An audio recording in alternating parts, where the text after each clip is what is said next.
Hello students, this is Imran Khan. Welcome again on the online platform of Ideal Institute of Commerce.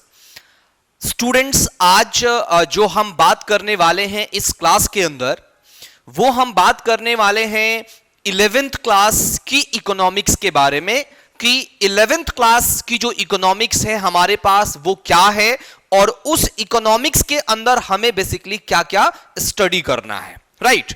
सो मैं आपको बता दूं कि 11th class की जो इकोनॉमिक्स होती है, क्योंकि पहली बार ऐसा हुआ है आपके साथ कि इकोनॉमिक्स आपको एक सेपरेट सब्जेक्ट के तौर पर आपको दी गई है पढ़ाई करने के लिए, राइट। सो आप मुझे बताइए कि इससे पहले जो इकोनॉमिक्स आपने पढ़ी है वो जाहिर सी बात है कि that was the part of the social science. I mean, you have studied that economics in basically social science and that is a very small part of the social science. कहीं ना कहीं सोशल साइंस के अंदर भी आपके पास history होता था, आपके पास ज्योग्राफी होता था, आपके पास सिविक्स होता था, आपके पास पॉलिटिकल साइंस होता था और उसी में आपका इकोनॉमिक्स भी एक पार्ट होता था. लेकिन आप ध्यान दीजिएगा, जो इकोनॉमिक्स आपने 9th और 10th में पढ़ी है और जो इकोनॉमिक्स अब आप करने जा रहे हैं, उन दोनों में आसमान जमीन का फर्क है. यानी आप यह समझ लीजिए कि 9th 10th की क्लास में आपने इकोनॉमिक्स कहीं ना कहीं इंट्रोड्यूस भी नहीं हुआ था. That was the basic things about your economy. आप कह सकते हैं कि वो एक तरीके से पालमपुर की आप स्टडी पढ़ रहे थे कि पालमपुर एक गांव है, उसकी कहानी आप पढ़ रहे थे, उसकी एक्टिविटीज आप पढ़ रहे थे. तो nothing was technical in 9th and 10th class. But let me tell you that in 11th and the 12th class or the higher studies of the economics is totally technical part of it. तो economics का कहीं ना कहीं वो बिल्कुल technical part में से एक होता है. मैं आज आपको 11th क्लास की इकोनॉमिक्स को इंट्रोड्यूस कर दूं, फिर उसके बाद हम डिटेल में बात करेंगे. 11th क्लास की जो इकोनॉमिक्स है ये आपका 100 मार्क्स का पेपर है. टोटल कितने मार्क्स का पेपर है? 100 मार्क्स का पेपर है, जिसमें से आपकी बेसिकली 80 + 20 के फॉर्म में ये डिवाइडेड है. 80 + 20 के फॉर्म में डिवाइड होने का मतलब ये होगा कि 80 मार्क्स आपके थ्योरेटिकल एग्जाम्स होते हैं और 20 मार्क्स का आपको प्रैक्टिकल फाइल बनाना होगा. तो 20 मार्क्स का प्रैक्टिकल फाइल बनाएंगे और 80 मार्क्स का जो होगा वो आपका फाइनल एग्जाम होता है. अब इस में आपको 11th क्लास की इकोनॉमिक्स में अगर आपको याद हो, आपने देखा हो, तो आपको 2 बुक्स मिली हुई हैं. कितनी किताबें मिली हुई हैं? 2 बुक्स मिली हुई हैं. एक आपके पास मिला होगा माइक्रो इकोनॉमिक्स और दूसरा मिला होगा आपको स्टैटिस्टिक्स. क्या मिला होगा? स्टैटिस्टिक्स. तो आप समझिए, माइक्रो इकोनॉमिक्स और स्टैटिस्टिक्स बेसिकली 2 पार्ट हैं हमारे इकोनॉमिक्स के, जिसके बारे में हमें बात करनी है 11th क्लास में. और माइक्रो इकोनॉमिक्स और स्टैटिस्टिक्स दोनों का जो वेटेज है वो आपका इक्वल होगा, क्योंकि आपका 80 मार्क्स का फाइनल एग्जाम होना है. तो 40 मार्क्स जो होगा वो आपके माइक्रो इकोनॉमिक्स से आएगा और 40 मार्क्स जो होगा वो आपके स्टैटिस्टिक्स से आएगा. तो दोनों की दोनों बुक्स का जो वेटेज है वो बिल्कुल इक्वल वेटेज है, बराबर वेटेज है. समझ में आ रही बात? अब स्टैटिस्टिक्स तो प्योर मैथमेटिक्स है. So like statistics is a part of mathematics. तो कहीं ना कहीं स्टैटिस्टिक्स मैथ्स का पार्ट है. लेकिन आप कहेंगे कि सर अगर स्टैटिस्टिक्स मैथ्स का पार्ट है तो why we are studying here in economics, हम इसको इकोनॉमिक्स में क्यों पढ़ रहे हैं? तो मैं एक सेंटेंस में इसका जवाब दे सकता हूं कि without having good command on statistics you could not understand economics. अगर आपको स्टैटिस्टिक्स पे अच्छे कमांड नहीं है, स्टैटिस्टिक्स आपको अच्छे से नहीं आती है, तो आप ध्यान दीजिएगा, आप इकोनॉमिक्स को कभी भी अंडरस्टैंड नहीं कर सकते हैं. स्टैटिस्टिकल अंडरस्टैंडिंग, स्टैटिस्टिकल इंटरप्रिटेशन आपको होना बहुत ही जरूरी है. मैंने आपसे कहा था कि 9th और 10th क्लास की जो इकोनॉमिक्स थी that was nothing but that is just a story. लेकिन अब अगर आपने ये सोच के इकोनॉमिक्स ऑप्ट किया है कि दोबारा हम यहां पर स्टोरी पढ़ेंगे, तो आप भूल जाइए, आपकी इकोनॉमिक्स जो है वो बहुत ही टेक्निकल और साइंटिफिक पेपर है जो हम यहां पर बेसिकली पढ़ने वाले हैं। ठीक है, तो स्टैटिस्टिक्स में तो हम प्रॉपर मैथमेटिक्स का पार्ट है वो बेसिकली कवर अप करेंगे। दूसरा हमारा है माइक्रो इकोनॉमिक्स। जाहिर सी बात है, स्टैटिस्टिक्स का जो टर्म है ये तो आपने सुना है, 9th और 10th के मैथ्स में थोड़ी बहुत स्टैटिस्टिक्स आपने वहां पढ़ी भी है। हम 11th क्लास में बहुत डिटेल में जाके हम बेसिकली स्टैटिस्टिक्स को पढ़ेंगे, लेकिन जाहिर सी बात है कि माइक्रो इकोनॉमिक्स के बारे में आपको कुछ भी पता नहीं है। So today from the first class of economics we are going to start a technical part of the economics, that is the microeconomics। तो आज हम जो स्टार्ट करेंगे वो क्या स्टार्ट करेंगे, माइक्रो इकोनॉमिक्स से स्टार्ट करेंगे। And microeconomics, just remember one thing, that microeconomics is also a technical paper for you. Don't think statistics is a technical paper or microeconomics is a pure theoretical subjects you can easily understand. It is not like that. Microeconomics is also very much difficult for you people, right? तो बहुत ही technical है, बहुत ही scientific है। तो आज एक introduction के तौर पर टू इंट्रोड्यूस इकोनॉमिक्स हम आज की क्लास में माइक्रो इकोनॉमिक्स से स्टार्ट कर रहे हैं और इसके इंट्रोडक्शन वाले पार्ट पे हम बेसिकली आते हैं। लेकिन इकोनॉमिक्स के बारे में बात करने से पहले लेट अस अंडरस्टैंड इकोनॉमी। हम इकोनॉमिक्स पे भी आएंगे कि इकोनॉमिक्स क्या होता है, हम इकोनॉमिक्स की स्टडी में क्या क्या पढ़ेंगे, हम क्यों पढ़ेंगे इकोनॉमिक्स, इन सब चीजों के बारे में हम बहुत डिटेल में बात करने वाले हैं। लेकिन फिलहाल आप समझिए कि इकोनॉमी का क्या मतलब होता है, how you can define the economy. So it is very simple to say that economy is a system. What is it? Economy is a system which provides people the means to work and earn a living. हमने कहा कि economy एक ऐसा system होता है जो आपको क्या करता है, काम प्रोवाइड करता है, वर्क प्रोवाइड करता है, जो आपको इकोनॉमिक एक्टिविटीज प्रोवाइड करता है। आप जिंदा रहने के लिए जितने भी एक्टिविटीज करते हैं वो बेसिकली इकोनॉमी कहलाता है। यानी जहां वो एक्टिविटीज आप करेंगे वो बेसिकली इकोनॉमी कहलाएगा। जैसे अगर आप कहें Indian economy, so like India is a economy and in this country you suppose to do so many activities to earn your livings. जिंदा रहने के लिए आप बहुत सारे काम करते हैं। You may consume goods and services, you may produce goods and services, you may invest money into the market. तो बहुत सारे ऐसे एक्टिविटीज हैं, बहुत सारे ऐसे एक्शंस हैं, बहुत सारे ऐसे काम हैं जो आप बेसिकली करते हैं so that you can earn your living. तो it is very simple to say that economy is basically a system which provides people the means to work and earn our livings. आप जिंदा रहने के लिए जो भी काम करते हैं, जैसे आप देखिए, जैसे एग्रीकल्चर क्या है, एग्रीकल्चर में we are producing some goods and services, like we are producing grains. तो जो फूड ग्रेन्स होते हैं वो सब एग्रीकल्चर में प्रोड्यूस होते हैं। तो working in a farm is basically an economic activities. ये इकोनॉमी के अंदर हो रहा है, तो ये एक एक्टिविटीज मानी जाएगी। समझ में आ रही बात? Similarly if we say that any manufacturing work, like अगर आप किसी इंडस्ट्री में जाते हैं, वहां कोई काम करते हैं, पैकिंग का काम करते हैं या किसी चीज के प्रोडक्शन का काम करते हैं, मशीनरी प्लांट का इस्तेमाल करते हैं, ये भी एक इकोनॉमिक एक्टिविटीज है जो आप बेसिकली वहां पर कर रहे हैं। ठीक है, इसी तरीके से जैसे आईटी जो है, आईटी के जो काम होते हैं वो भी एक आपकी इकोनॉमिक एक्टिविटीज है जो आप इकोनॉमी के अंदर करते हैं। तो इकोनॉमी एक सिस्टम है जिस सिस्टम के अंदर आपको एग्रीकल्चर एक्टिविटीज मिलती हैं, आपको इंडस्ट्रियल एक्टिविटीज मिलती हैं, आपको सर्विस एक्टिविटीज मिलती हैं। तो आप सिंपल ये कह सकते हैं, समझ सकते हैं कि इकोनॉमी एक ऐसा सिस्टम होता है जो हमें वो सारी चीजें प्रोवाइड करता है जिससे हम जिंदा रह सकें, so that we can basically earn our livings. Are you getting it? Are you understanding it? Okay, so now let us move ahead. अब ये तो बात हो गई कि इकोनॉमी क्या होता है। सो now let us talk about the parts of economy. Economy का जो हिस्सा है वो क्या है बेसिकली? आप देखेंगे कि इकोनॉमी के अंदर आईपीएल एक्टिविटीज, जो क्रिकेट मैच होते हैं, that is the part of the economy. Any cultural activities, आपके स्कूल में जितने भी कल्चरल एक्टिविटीज होती हैं, ये जो फिल्म इंडस्ट्री पूरी की पूरी है, that is a part of the economy. Similarly हमारे जितने भी मॉनेटरी ट्रांजैक्शंस होते हैं, लाइक बैंकिंग है, बैंकिंग सर्विसेज है, या और भी कोई भी इस तरीके के एक्टिविटीज है, that is the part of the economy.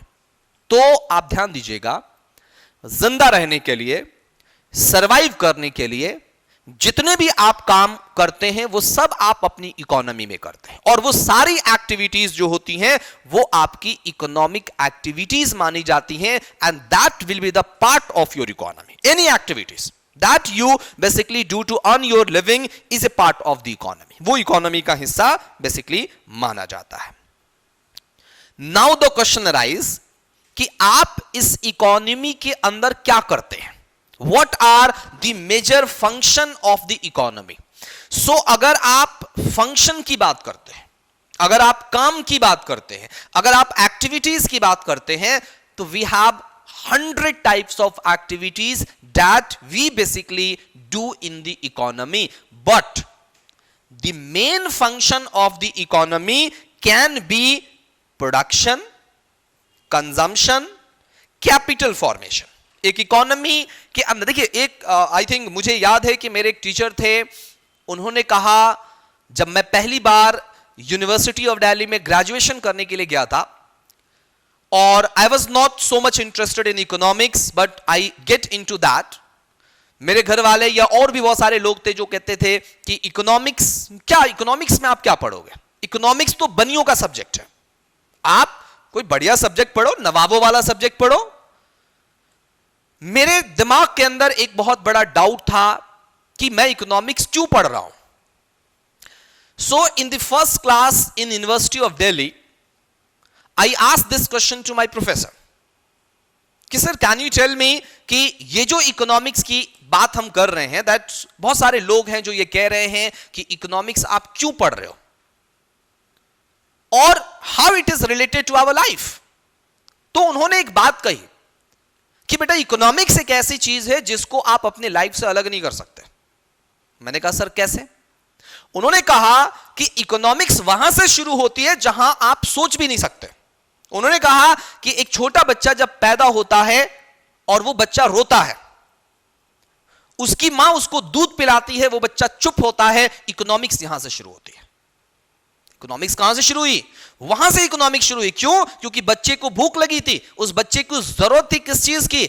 दूध की। जब वो दूध पीता है तो उसकी नीड सैटिस्फाई हो जाती है। उन्होंने कहा सैटिस्फैक्शन, कंजम्पशन, प्रोडक्शन, ये सब आपके इकोनॉमिक्स का पार्ट है। तो इकोनॉमिक्स वहां से शुरू होती है जहां आप सोच भी नहीं सकते, और कोई भी पर्सन इकोनॉमिक्स को अपने आप से अलग नहीं कर सकता है। समझ में आ रही बात? लेकिन मैं जो मेजर फंक्शंस की बात कर रहा हूं उसमें मैंने कहा कि हमारे जो मेजर फंक्शंस है वो 3 फंक्शन है। एक है आपका प्रोडक्शन, दूसरा है आपका कंजम्पशन, और तीसरा है आपका कैपिटल फॉर्मेशन, जिसको आप इन्वेस्टमेंट भी कहते हैं। क्या कहते हैं? इन्वेस्टमेंट कहते हैं। Do you know what is production? So production is simply a process of converting raw material into finished goods.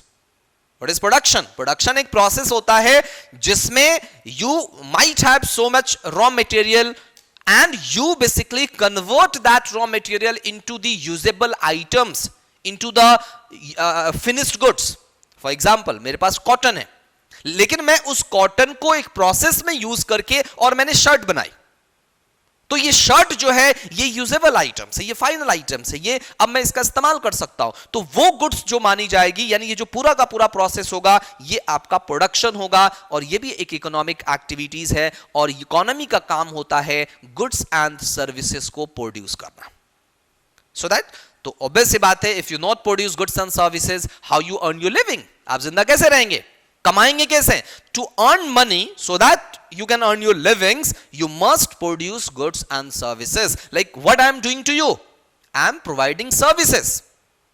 तो मैं आपको सर्विसेज दे रहा हूं ना, and why I am doing so? So that I can earn my livings. मैं जिंदा रह सकूं, मैं पैसे कमा सकूं, ठीक है, मैं अपनी जरूरतें पूरी कर सकूं। सो प्रोडक्शन पहला हमारा फंक्शन है किसी भी इकोनॉमी का। दूसरा फंक्शन है consumption. Consumption is what? Consumption is a process of utilizing goods and services to satisfy your needs. आपको भूख लगती है, आप खाना खाते हैं, तो उस प्रोसेस को ही आप कंजम्पशन कहते हैं। और आपने खाना क्यों खाया? सो that you can satisfy your needs, आप अपनी जरूरतों को पूरी कर सके। तो कंजम्पशन एक प्रोसेस होता है जिसमें हम गुड्स एंड सर्विसेज को कंज्यूम करते हैं, इस्तेमाल करते हैं, so that we can satisfy our needs. और आप ध्यान दीजिएगा, कंजम्पशन से आप अपने आप को रोक नहीं सकते, उसके बिना आप जिंदा नहीं रह सकते। तो इसका मतलब यह है कि जो बच्चे का एग्जाम्पल मैंने दिया कि एक बच्चा रो रहा था, मां उसको दूध पिलाती है और बच्चा चुप हो जाता है, बच्चे ने क्या किया? कंज्यूम किया। यानी वो बच्चा भी आपके इकोनॉमी का पार्ट हो गया और इकोनॉमी में उसका भी रोल बेसिकली स्टार्ट हो गया। तो कंजम्पशन ये होता है। कैपिटल फॉर्मेशन होता है आपका, कैपिटल फॉर्मेशन इन्वेस्टमेंट होता है। कैपिटल फॉर्मेशन का मतलब होता है आप एसेट्स को खरीद रहे हैं, आप कैपिटल को खरीद रहे हैं। जब आप एसेट्स को खरीदते हैं, जब आप कैपिटल को खरीदते हैं, जब आप मशीनरी प्लांट को खरीदते हैं, प्रॉपर्टी को खरीदते हैं, so that you can earn money in future. Investment क्या है? Investment is a process of spending money for the motive of future profit. एक ऐसा खर्च होता है जो आप फ्यूचर में प्रॉफिट के लिए करते हैं। तो जो पैसा इन्वेस्ट आप करते हैं, यानी इकोनॉमिक्स के अंदर we will learn that which goods and services we are going to produce so that we can maximize our profit. In economics we are going to study that which goods and services we have to consume so that we can maximize our satisfaction. तो हम किन goods का इस्तेमाल करें और किन goods का इस्तेमाल ना करें ताकि हम अपने सैटिस्फैक्शन को मैक्सिमाइज कर सकें। तीसरा, इकोनॉमिक्स के अंदर हम इस बारे में भी बात करेंगे कि हम कहां पैसा इन्वेस्ट करें so that we can maximize our profit. So this is the function of the economy. ये इकोनॉमी का फंक्शन एक तरीके से माना जाएगा। Why study economics? ये सवाल जो मेरे दिमाग में भी बहुत पहले आया था, and I raise this question to my teacher that why economics. So answer of this question is that we study economics because we have some economic problems. हम economics क्यों पढ़ रहे हैं? क्योंकि हमारे पास कुछ economic problems हैं। और आप ध्यान दीजिएगा, if we do not have any economic problem, we don't need to study economics at all. अगर economic problem नहीं है तो आपको economics की study की जरूरत बिल्कुल नहीं है। But because we have so many economic issues, we have so many economic problems, that's why we are doing study of economics, isn't it? आप जरा सोच के देखिए, let us imagine yourself and think कि क्या आपके सामने कुछ economic problems हैं? अगर आप अपने आप में सोचेंगे कि आपको कौन कौन सी प्रॉब्लम्स हैं, तो आप फाइंड आउट करेंगे, हो सकता है आपके पास अच्छा घर नहीं है, अच्छी गाड़ी नहीं है, या अच्छे स्कूल में नहीं पढ़ते हैं, अच्छे बिल्डिंग नहीं है, बहुत सारी चीजों की जरूरत है जो आप पूरी नहीं कर पा रहे हैं, अच्छा खाना नहीं है, अच्छे कपड़े नहीं। आप thousands of economic issues will come into your mind, and we study economics so that we can deal with that problems. ये तो मैंने आपकी प्रॉब्लम की बात की, इकोनॉमी की प्रॉब्लम की बात कर लीजिए। इकोनॉमी स्लो डाउन हो रही है, लोगों की नौकरियां जा रही हैं, देश में कोरोना फैल गया है, बेरोजगारी बढ़ रही है, जनसंख्या पॉपुलेशन बहुत तेजी से बढ़ रहा है, इंफ्रास्ट्रक्चर की डेफिशिएंसी है, एजुकेशन सिस्टम खराब है। These all are the economic issues, and to deal these issues we need to learn economics. हम इन इश्यूज को डील करने के लिए, इन इश्यूज को सॉल्व करने के लिए इकोनॉमिक्स पढ़ते हैं। समझ में आ रही बात? अब एक और इसका, जैसे मैंने आपसे कहा था कि जब आप ये सोचते हैं कि आपकी कौन कौन सी प्रॉब्लम आपके दिमाग में आ रही है, चाहे वो घर की बात हो, गाड़ी की बात हो, कपड़ों की बात हो, खाने पीने की बात हो, जितनी भी इकोनॉमिक इश्यूज आपके माइंड में आएगा, उन इकोनॉमिक इश्यूज या वो इकोनॉमिक इश्यूज क्यों अराइज हो रही है? The reason is simple, that is scarcity. What it mean? The main reason for the study of economics can be simplified to a single word, that is scarcity. What is mean of it? Scarcity का मतलब होता है कमी। Scarcity का मतलब क्या होता है? कमी। यानी the demand of goods and services is more than its availability. जितना सामान अवेलेबल है उससे ज्यादा जरूरत है, उससे ज्यादा लोग उसको चाह रहे हैं। You can see in this two diagrams, आप देखिए यहां पर ये पूरा जो लैंड का एरिया है, ये आप देखिए इसमें पानी बहुत थोड़ा सा है और बाकी के एरिया जो है ये सूखे पड़े हुए हैं। What it mean? That the water, the availability of water here is very less and the uses of water is a lot, and that's why the problem arises. आज भी if you try to know the real situation of drinking water in India, तो आप बहुत disappointed होंगे ये बात समझ के, ये जान के कि इंडिया में आज भी ड्रिंकिंग वाटर की फैसिलिटीज अवेलेबल नहीं है और nearly half of the population do not have the drinking water facility. उनको पीने का बढ़िया पानी नहीं मिलता। So it means that scarcity means limitations of resources. Scarcity means limitations. अब आप जरा सोचिए कि limitations का मतलब क्या होता है। हमारे फादर की जो सैलरी है, let us assume that your father is earning let us say 50,000 per month. आपके फादर क्या कर रहे हैं? हर महीने 50,000 रुपए अर्न कर रहे हैं, लेकिन उसके बावजूद भी फैमिली की जो सारी जरूरतें हैं वो पूरी नहीं हो पा रही हैं। इसके दो रीजंस हैं। पहला रीजन तो ये है कि ये जो इनकम है, ये जो रिसोर्सेज है, ये बहुत लिमिटेड है, कम है। और दूसरी इंपॉर्टेंट चीज कि हमारी जो जरूरतें हैं, हमारी जो वांट्स हैं, हमारी जो नीड्स हैं, वो बहुत ज्यादा है।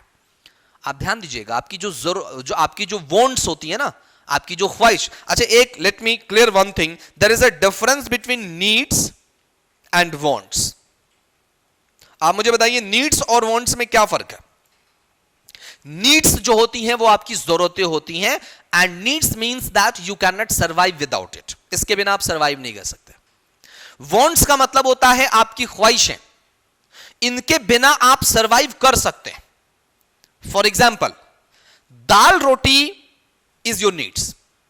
दाल रोटी जो बेसिक फूड है वो आपकी जरूरत है, लेकिन अगर आप कहते हैं कि चिकन कोरमा, मटन नहारी और तमाम तरह की जो चीजें हैं ये आपकी ख्वाहिश है, समझ रहे हैं? यानी बिना मटन कोरमा के आप you can survive, but without having basic necessities like roti की बात कर रहे थे, दाल की बात कर रहे थे, you can not survive it. समझ में आ रही बात? तो नीड्स के बिना आप जिंदा नहीं रह सकते, लेकिन वांट्स के बिना आप जिंदा रह सकते हैं। घर आपकी एक जरूरत है, लेकिन हवेली आपकी ख्वाहिश है, कोठी आपकी ख्वाहिश है।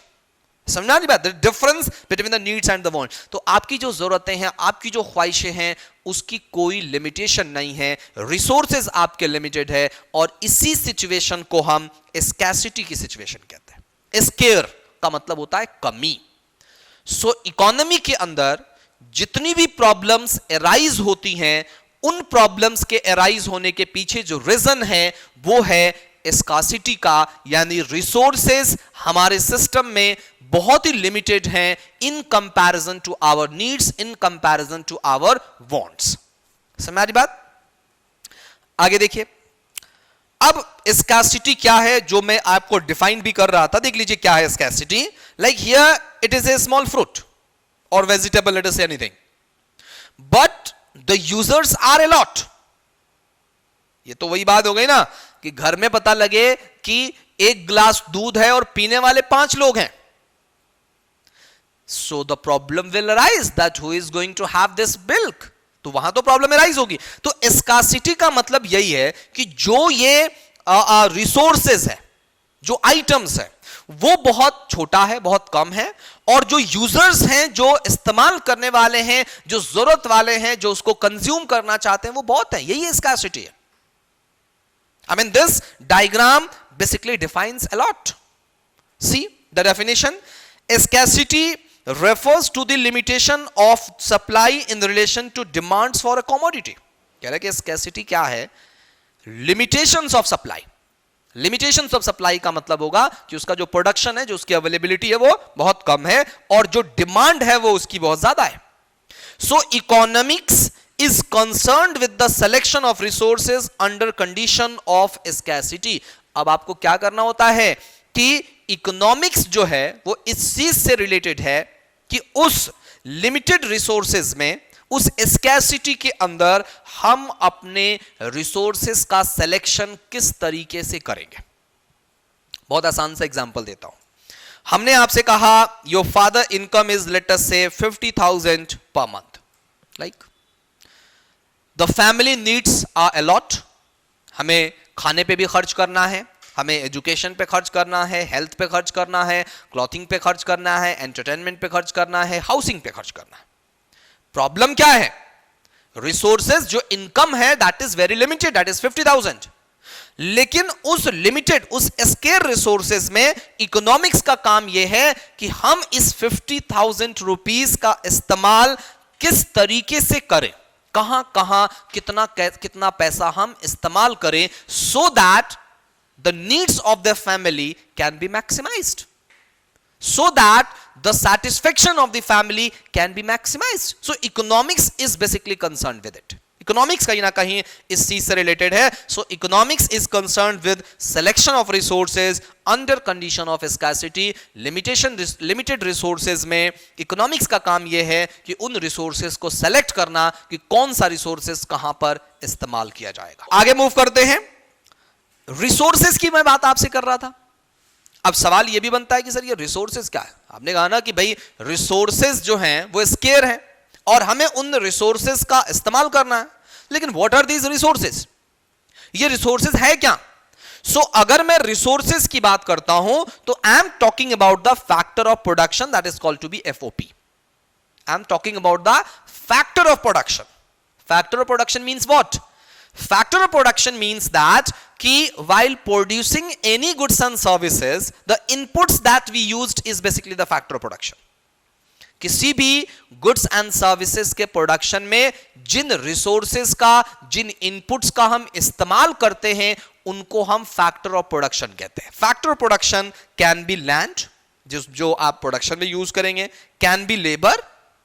आप सोचिए, आपको लैंड भी चाहिए, आपको लेबर भी चाहिए, तभी प्रोडक्शन होगा. That can be capital. Capital can be money, capital can be assets. Are you getting it? Capital can be machinery, can be plant. और चौथा जो है वो है आपका entrepreneur. Entrepreneur is basically your partner, जिसके साथ आप मिलकर बिजनेस कर रहे होते हैं, वो आपका एंटरप्रेन्योर होता है. जो आपका पार्टनर होता है, जिसके साथ आप प्रॉफिट शेयर करते हैं, उसको एंटरप्रेन्योर कहते हैं. जैसे मान लीजिए आइडियल इंस्टीट्यूट ऑफ कॉमर्स जो है, मैं और आलिम सर दो लोग मिलकर चला रहे हैं, तो हम दोनों एंटरप्रेन्योर माने जाएंगे. Those who running the business. Are you getting it? So production में चार तरह के फैक्टर्स यूज किए जाते हैं. चार रिसोर्सेज है हमारे पास. लैंड है, लेबर है, कैपिटल है और एंटरप्रेन्योर है. And these are limited in relation to its use. Land is limited, labours are limited, capitals are limited and the entrepreneurs are limited. बहरहाल आप ये समझ लीजिए कि फैक्टर ऑफ प्रोडक्शन क्या होते हैं. तो हमारे पास ये चार फैक्टर ऑफ प्रोडक्शन हो गए. काम क्या है हमारे पास? these are the factor of production: land, labor, capital and entrepreneur. These are the factor of production. Our work is to economizing of our resources. Economizing of our resources means this land, labor, capital and entrepreneur should be efficiently used. Efficiently use का मतलब क्या होता है कि जब आप एक labour का इस्तेमाल कर रहे हैं, जब आप एक कैपिटल का इस्तेमाल कर रहे हैं, जब आप एक लैंड का इस्तेमाल कर रहे हैं, तो your output should maximize. Economizing of resources का मतलब होता है कि हम किसी भी रिसोर्सेज का इस्तेमाल उसके मैक्सिमम कैपेसिटी में करें. किसी भी रिसोर्सेज का इस्तेमाल इस तरीके से करें कि हमारा जो आउटपुट हो वो बेसिकली मैक्सिमम हो. Are you getting it? So economizing of resources refers to making optimum use of available resources. Optimum use, best use of any resources. तो जब आप optimum use की बात करते हैं, best use की बात करते हैं, उसी को हम economizing of resources कहते हैं. For example, आपने मान लीजिए मैं एक रिसोर्स हूं आपके लिए. I suppose to teach economics to you people, right? तो अब मैं आपको इकोनॉमिक्स पढ़ा रहा हूं. सो मैं एक रिसोर्सेज हूं. आपका काम क्या है? आपका काम है कि आप रिसोर्सेज को बेहतर तरीके से ऑप्टिमम लेवल पे यूज करें. तो आप क्या करेंगे, आप कोशिश करेंगे कि मुझसे यानी आप अपने टीचर से मैक्सिमम नॉलेज गेन कर सके, मैक्सिमम से मैक्सिमम आप मेरा इस्तेमाल कर सके।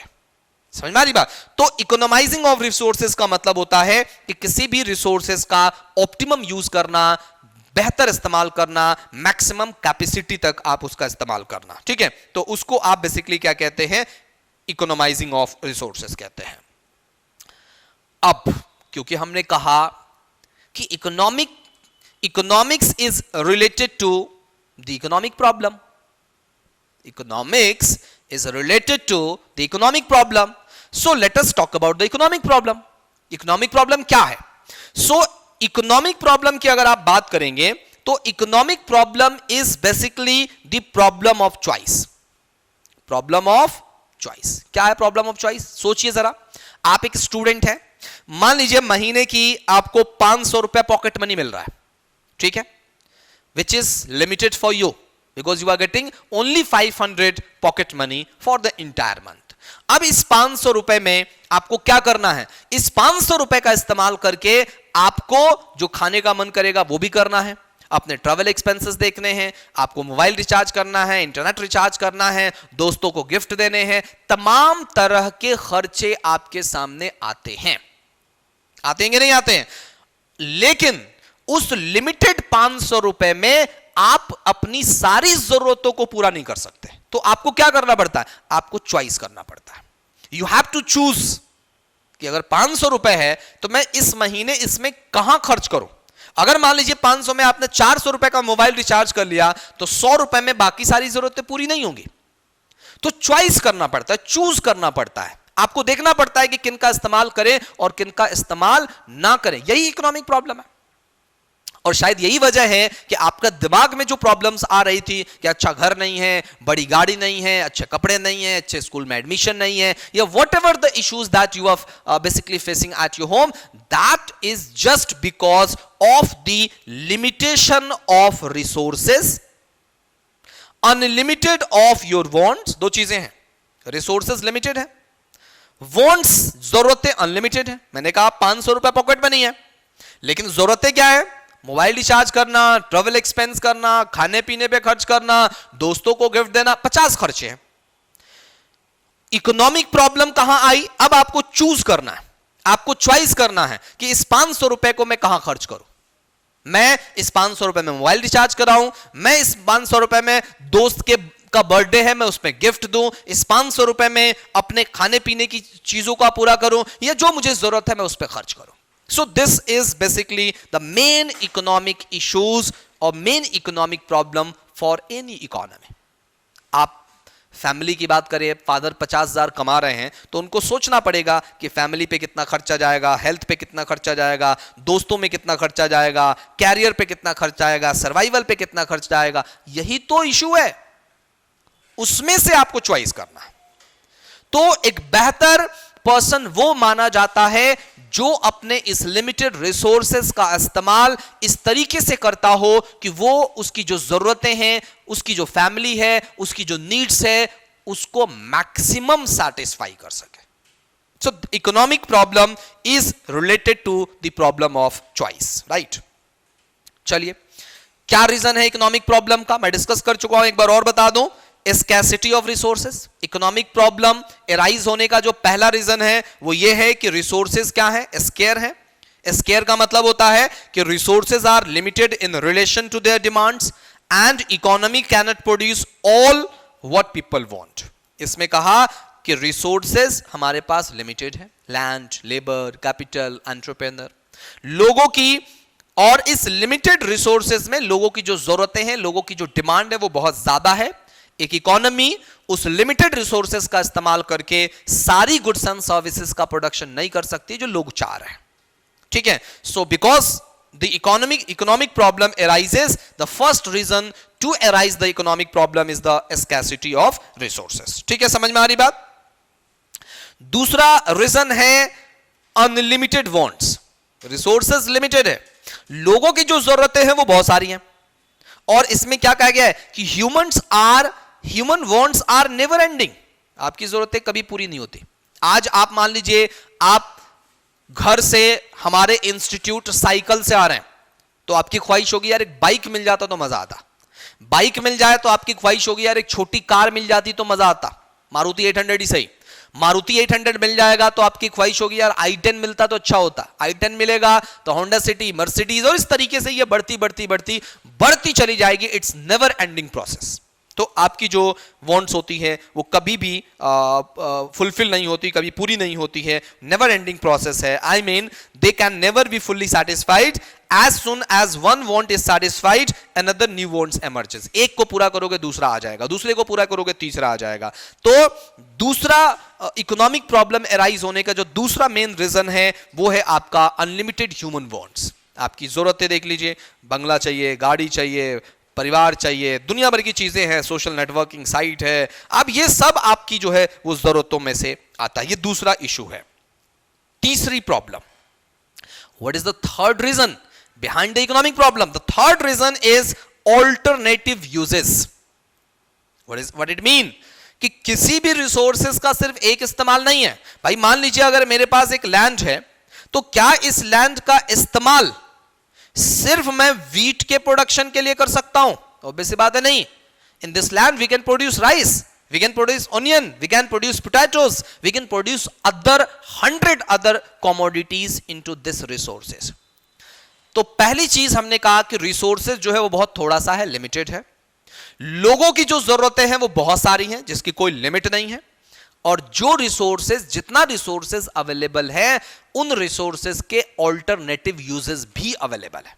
Like if I am a teacher, तो मैं अगर इकोनॉमिक्स का एक्सपर्ट हूं तो ऐसा नहीं है कि सिर्फ मैं इस इंस्टीट्यूट में पढ़ा सकता हूं। I can teach in school, I can teach in universities, I can work in the corporate sector, और मेरा इस्तेमाल कई जगहों पे हो सकता है।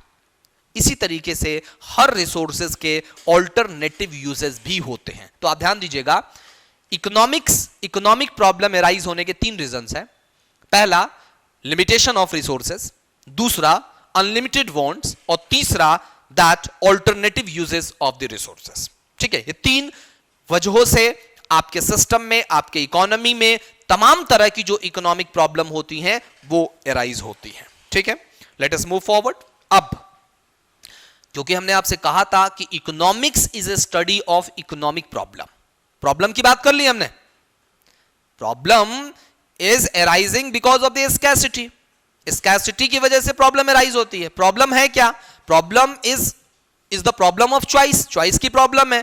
प्रॉब्लम क्यों एराइज हो रही है? 3 वजह हैं, limitation of resources, unlimited wants, and resources have alternative uses. ये आपने समझ लिया। अब इन प्रॉब्लम की वजहों से या इन प्रॉब्लम को डील करने के लिए आप इकोनॉमिक्स पढ़ते हैं। तो अब इकोनॉमिक्स क्या है इसके बारे में बात कर लेते हैं। So economics is a social science.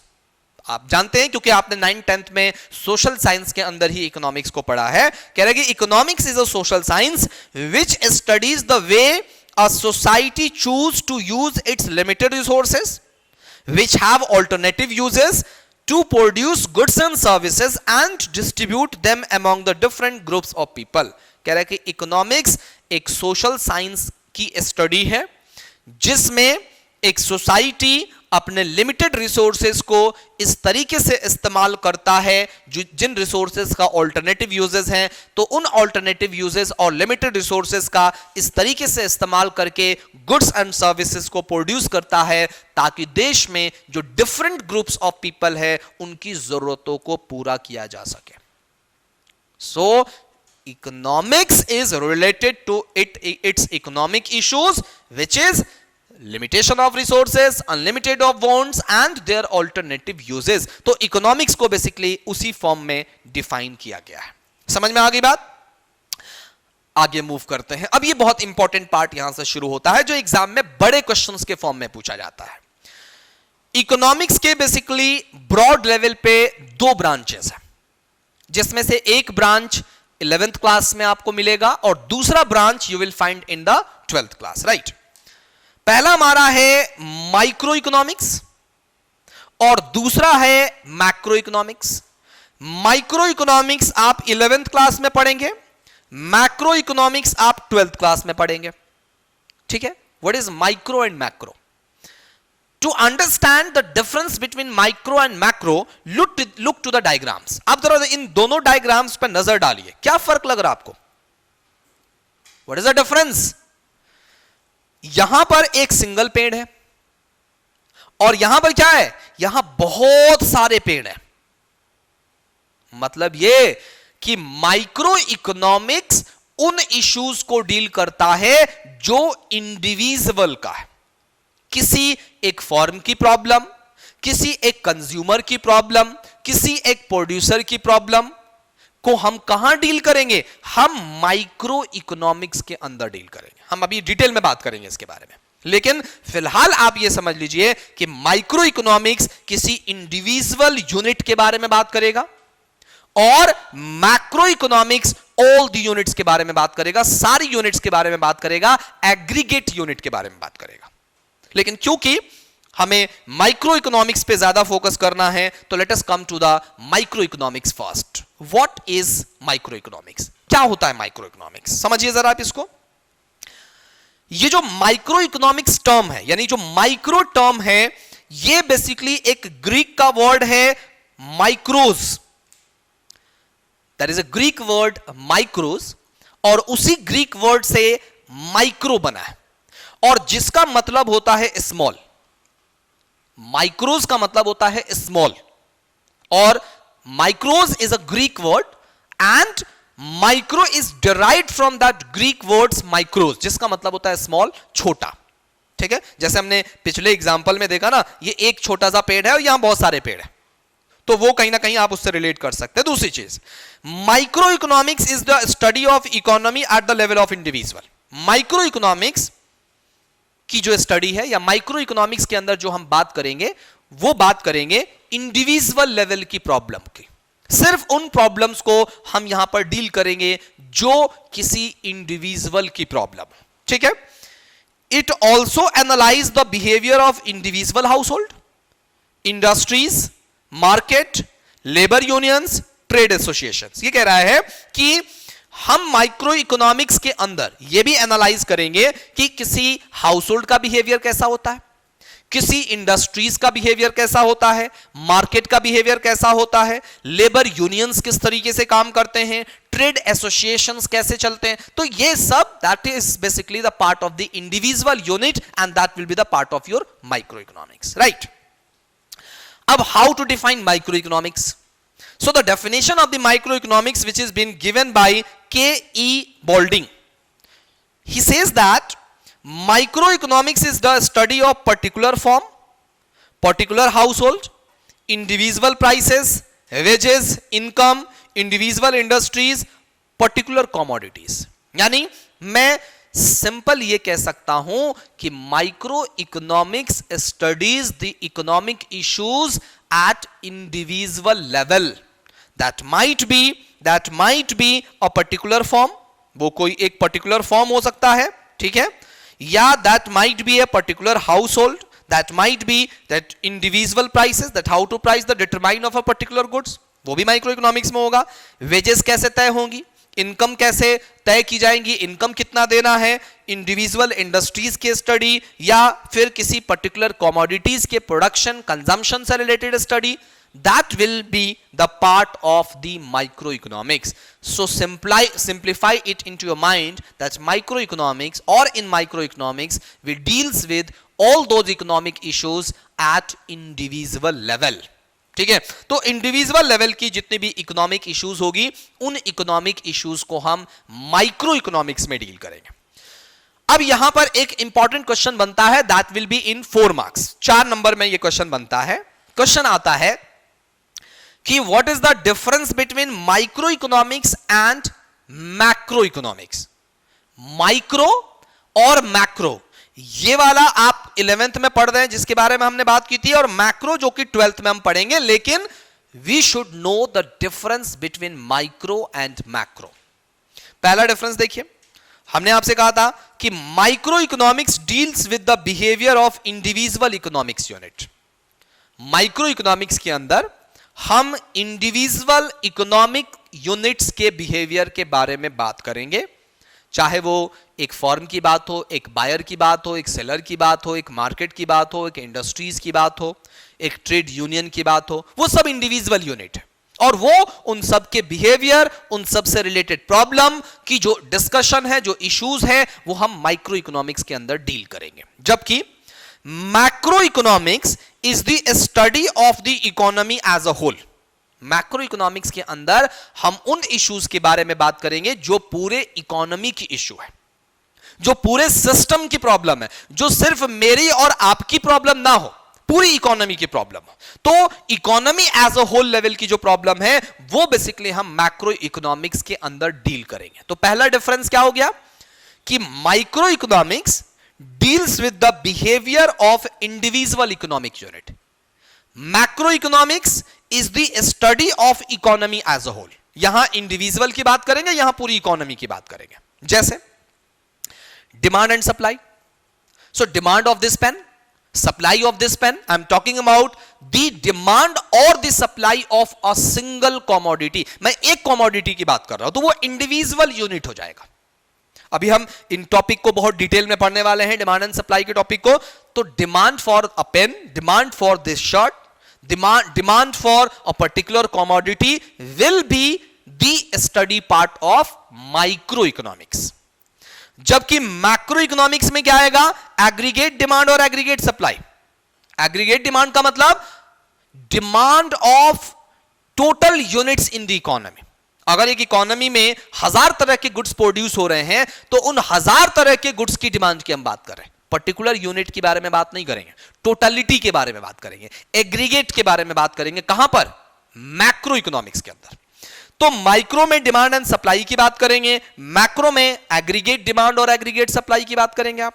तीसरा डिफरेंस आइए, what are the objective of the study of micro and macro. मकसद क्या है, कह रहा है objective is micro economics to determine the price of a commodity और द फैक्टर ऑफ प्रोडक्शन।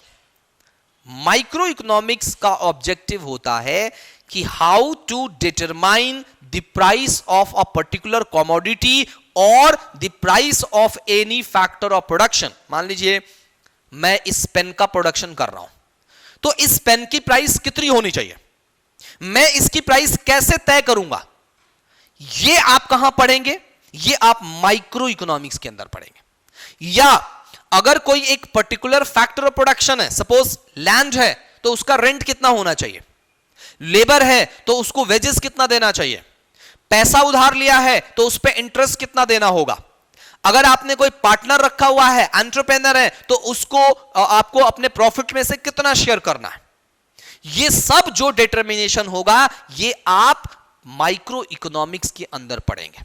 तो determination of the prices, determination of wages, determination of interest, determination of profit will be the study part of micro economics.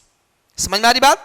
जबकि macro economics का objective है to determine the income and employment level of the economy, that how we can determine the income and employment level in the economy. हमारी economy full employment पे है या नहीं है, हमारी इकोनॉमी अंडर एम्प्लॉयमेंट पे है, अगर अंडर एम्प्लॉयमेंट पे है तो फुल एम्प्लॉयमेंट पे कैसे ले जाएंगे, अगर तो ये जो है वो पूरी इकोनॉमी की बात की जा रही है। तो यहां पर हम बात करेंगे how to determine the income level. Income का मतलब national income of the economy, हमारी इकोनॉमी की टोटल इनकम कितनी है, हमारी इकोनॉमी में कितने लोग एम्प्लॉयड हैं, कितने लोग अनएम्प्लॉयड हैं, इकोनॉमी फुल एम्प्लॉयमेंट पे है या नहीं है। ये सब एक एग्रीगेट का प्रोसेस है और इसकी स्टडी हम कहां करेंगे, हम 12th क्लास में मैक्रो इकोनॉमिक्स में पढ़ेंगे। समझ में आ रही बात। चौथा डिफरेंस पे आइए, माइक्रो इकोनॉमिक्स का जो दूसरा नाम है इसको हम प्राइस थ्योरी भी कहते हैं। So micro economics is also known as price theory. Why micro economics is known as the price theory, क्योंकि माइक्रो इकोनॉमिक्स में ही आप ये पढ़ते हैं कि किसी भी गुड्स और किसी भी सर्विसेज और किसी भी फैक्टर की कीमत कैसे तय करनी है। अभी आपने कहा ना कि टू डिटरमाइन द प्राइस, तो प्राइस माइक्रो को प्राइस थ्योरी इसी वजह से कहते हैं क्योंकि जो गुड्स एंड सर्विसेज की प्राइसेस होती हैं वो हम माइक्रो इकोनॉमिक्स के अंदर ही तय करते हैं। जबकि macro economics is also known as income and employment theory. क्यों इनकम एंड एम्प्लॉयमेंट थ्योरी क्यों कहते हैं? क्योंकि जो नेशनल इनकम होती है, जो देश का इनकम है, जो देश की जीडीपी है, उसका एस्टिमेशन, उसका डिटर्मिनेशन आप मैक्रो इकोनॉमिक्स के अंदर करते हैं, और इसी वजह से macro economics is also known as income and employment theory. तो ध्यान दीजिएगा, माइक्रो इकोनॉमिक्स को प्राइस थ्योरी कहते हैं और मैक्रो इकोनॉमिक्स को इनकम एंड एम्प्लॉयमेंट थ्योरी कहते हैं। क्लियर बात समझ में आ रही है? अब एग्जाम्पल क्या है माइक्रो के? इंडिविजुअल इनकम, मेरी income will be the part of the micro economics, देश की income will be the part of the macro economics. यानी नेशनल इनकम मैक्रो का पार्ट हो गया, इंडिविजुअल का इनकम माइक्रो इकोनॉमिक्स का पार्ट हो गया। दूसरी चीज, इंडिविजुअल आउटपुट, मेरी इंस्टीट्यूशन है आइडियल इंस्टीट्यूट ऑफ कॉमर्स, इसका आउटपुट कितना है, इसका टर्नओवर कितना है, कितने बच्चों को इसने पढ़ाया, इसके बारे में जब मैं बात करूंगा तो that will be the part of the micro economics, because I am talking about the output of a particular form.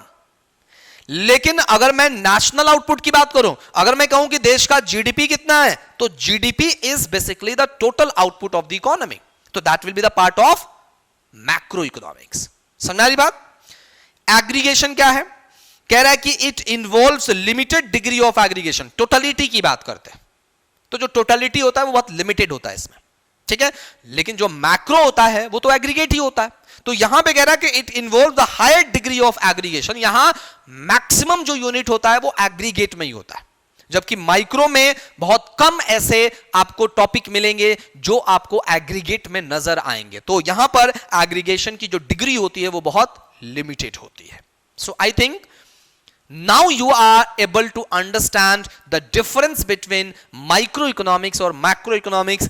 3 से 4 नंबर में ये क्वेश्चन कई बार एग्जाम में आता है कि माइक्रो और मैक्रो में डिफरेंस को डिफाइन करिए।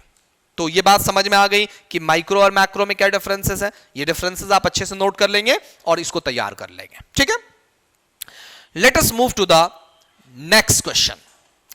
Now the economics can be also classified as positive economics and normative economics.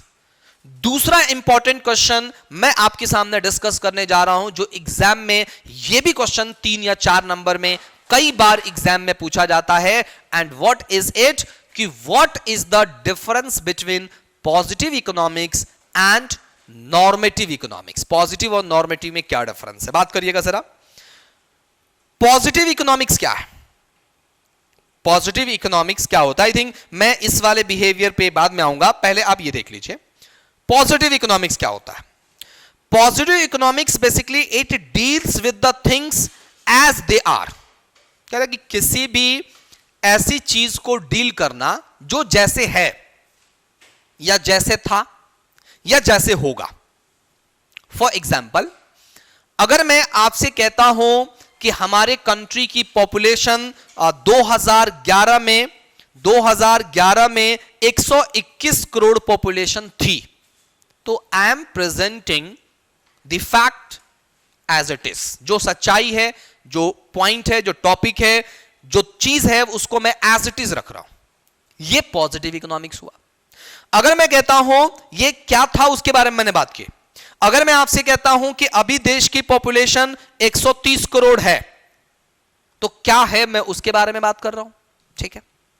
अगर मैं आपसे कहता हूं कि 2040 तक इंडिया की पॉपुलेशन जो है वो मान लीजिए 200 करोड़ हो जाएगी, तो क्या होगी मैं उसके बारे में बात कर रहा हूं। मतलब ये कि पॉजिटिव इकोनॉमिक्स या पॉजिटिव स्टेटमेंट जो रिलेट करते हैं वो 3 चीजों पर बेस्ड होता है, क्या था, क्या है और क्या होगा। मतलब जो फैक्ट है, जो चीज जैसे है उसको वैसे ही दिखाना, ठीक है। तो पहली चीज कहा कि it deal with the things as they are based upon the real fact, सच्चाई जो होगी। दूसरी चीज ये कि ये जो फैक्ट होगा it can be verified with actual data. अगर मैंने आपसे कहा कि 2011 में इंडिया की पॉपुलेशन 121 करोड़ थी, तो आप इसको वेरीफाई कर सकते हैं। आप बता सकते हैं कि ये बात, ये स्टेटमेंट, ये फैक्ट सही है या गलत है। You can determine it true और फॉल्स और करेक्ट और इनकरेक्ट, आप इसको डिफाइन कर सकते हैं, यानी आप इसको वेरीफाई कर सकते हैं। या मैं अगर कहता हूं कि इंडिया की पॉपुलेशन 130 करोड़ है, तो इसको भी आप वेरीफाई कर सकते हैं, चेक कर सकते हैं। तुरंत गूगल पे जाएंगे, चेक करेंगे, आपको पता लग जाएगा पॉपुलेशन कितनी है। अगर मैं आपसे कहता हूं कि 2040 में इंडिया की पॉपुलेशन 200 करोड़ होगी, तो ये एस्टिमेशन जरूर मैंने कहीं से दिया होगा, मैंने तुक्का मार के नहीं दिया होगा, या अगर मैं तुक्का मार के भी दिया हूं तो आप इसको चेक कर सकते हैं कि ये फैक्ट सही है या गलत है। सही भी हो सकता है, गलत भी हो सकता है, it is not an issue, लेकिन आप इसको वेरीफाई कर सकते हैं। समझ रही बात। दूसरा, pure and neutral between ends. Pure and neutral between ends का मतलब होगा कि वो चीज बिल्कुल सही भी हो सकती है और बिल्कुल गलत भी हो सकती है। अब कह रहा है कि the aim to make real description of an economic activity. Positive economics का जो मकसद होता है वो ये होता है कि कोई भी इकोनॉमिक एक्टिविटी का जो रियल डिस्क्रिप्शन होता है वो देना, सच बताना, ठीक है। हालांकि इसमें किसी भी तरह का आप वैल्यू जजमेंट नहीं दे सकते, अपना एक तरीके से एजम्पशंस नहीं रख सकते, अपना सोच नहीं बता सकते। मतलब आप समझिए कि जब मैं पॉजिटिव इकोनॉमिक्स की बात कर रहा था, तो positive economics is related to is, was और ई। देखिए इसमें तीन चीजें हैं। पहली चीज इसमें है ईज, दूसरी चीज इसमें है आपका ईज है, दूसरा है वॉज और तीसरा है विल बी। ईज का मतलब है क्या है, वॉज का मतलब होगा क्या था, और विल बी का मतलब होगा क्या होगा। जैसे मैंने कहा इंडिया की पॉपुलेशन 2011 में 121 करोड़ थी, मैं वॉज की बात कर रहा था। इंडिया की पॉपुलेशन 130 करोड़ है, मैं ईज की बात कर रहा हूं। और 2040 में इंडिया की पॉपुलेशन 200 करोड़ होगी, क्या होगा मैं उसके बारे में बात कर रहा हूं, वो पॉजिटिव इकोनॉमिक्स है। दूसरी चीज हमने कहा कि आप इसको प्रूव कर सकते हैं।